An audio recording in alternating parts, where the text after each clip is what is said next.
हिरन। एक समुद्र के घाट पर एक लोमड़ी कई दिनों से रह रही थी। वह सभी जगह घूमने पर भी उसे अच्छा खाना ना मिलकर बहुत दिन हो गए थे। एक दिन वह लोमड़ी अच्छा मांस के लिए एक पास के जंगल में गई थी। उस जंगल में वह बहुत घूमी थी।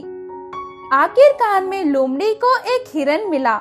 उसे अपने होशियारी से भोजन बनाने के लिए सोचने लगी। इतने में ही वह हिरन लोमड़ी के पास आकर कहने लगी, दोस्त, मैं आपको कभी भी इस जंगल में नहीं देखी थी और तुम कहाँ रहते हो? ऐसे बेगुनाही से पूछी। इधर मेरे वाले कोई भी नहीं है, इसलिए मैं पास के समुद्र के घाट में रहता हूँ। ऐसे लोमड़ी ने जवाब दिया। क्या? समुद्री घाट? मैंने तो ऐसे कभी नहीं सुना, बोलकर हिरन हैरानी से देख रही थी। मेरे सामने पूरा पानी ही पानी है। इतना पानी है कि समुद्र के उस पार भी नहीं दिखता। अगर तुम मेरे साथ आते हो तो समुद्र बताऊंगा। ऐसे लोमड़ी बोली। समुद्र कैसा दिखता होगा, यह सोचकर हिरन लोमड़ी के साथ चलने लगी। वह दोनों जंगल में चलने के बाद थोड़ी देर में समुद्र के पास पहुंच गए थे। समुद्र को पहली बार देखकर हिरन खुशी से उछलने लगी।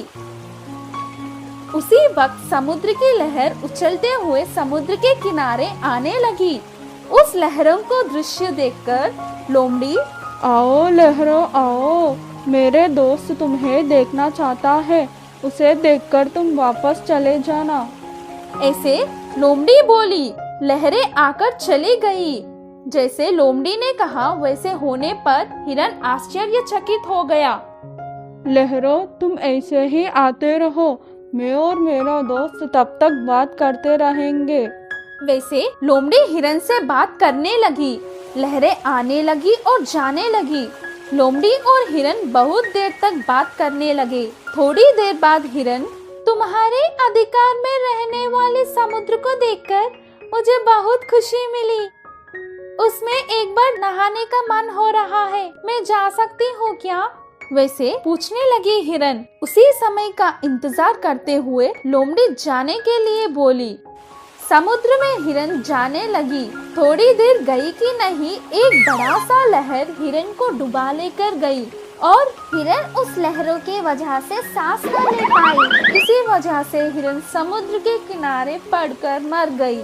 बाद में लालची लोमड़ी उसका योजना कामयाब होने की खुशी में हिरन का मांस खाने लगी।